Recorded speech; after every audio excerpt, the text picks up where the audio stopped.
right අපි මෙහෙම හිතමුකෝ ළමයි 10ක ගෲප් එකක් ඉන්නවා හරිද ඒ ළමයි 10 දෙනා එකිනෙකාට අතට අත දෙනවා අන්න එහෙම අතට අත දෙනවා නම් කී වතාවක් එහෙම අතට අත දෙනවාද කියලා වගේ එකක් හොයන්න තියෙනවා අපි සරලවම එකක් ගමුකෝ ළමයි 4 දෙනෙක් ඉන්නවා කියලා හිතලා ගමු හරි 1යි 2යි 3යි 4යි ඔන්න ළමයි 4 දෙනා හරිද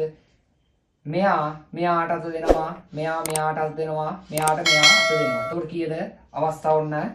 3යි ඊට පස්සේ මෙයාට අත දෙනවා ගන්න බෑනේ මොකද එකපාරක් ගත්තනේ එහෙනම් මෙයාට අත දෙනවා මෙයාට අත දෙනවා ඔන්න තව අවස්ථා දෙකක් ආවා ඊට පස්සේ ආයෙත් වෙන්නේ මොකද්ද මෙයාට අත දෙන එක විතරනේ නේ එහෙනම් ඔන්න තව එකක් ආවා එහෙනම් ඔක්කොම කීයද අවස්ථා 3යි 2යි 5යි 1යි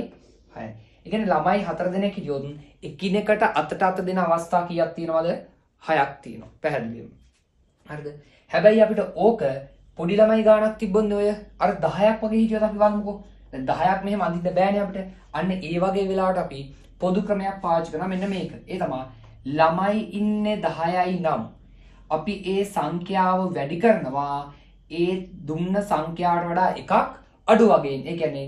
10 ගුණ කරනවා 10ට වඩා එකක් අඩු වගේ කියන්නේ 9න් එයාව බෙදනවා සම්පූර්ණයෙන්ම දෙකකින්. ඕක තමයි කරන්නේ. එහෙනම් 10 වරක් 9 90යි 90 බෙදීම 2 කියන්නේ 45යි. ඕක නිකමට අපි මෙයාට කරලා බලමු. ඒ කියන්නේ දැන් 4 දෙනෙක් ඉන්නවා නම් කරලා බලමු. ඉන්නේ 4 දෙනයි නම් එයාව වැඩි කරනවා 4ට වඩා එකක් අඩු වගේන් ඒ කියන්නේ 3න් බෙදනවා 2කින් 4 වරක් 3 12යි 12 බෙදීම 2 කියන්නේ කීයද 6යි ඒ කියන්නේ මේ උත්තරේම ආව නේද right එහෙනම් මීට වඩා විශාල සංඛ්‍යාවක් තිබුත් එහෙම ඔයාලට හදා ගන්න පුළුවන්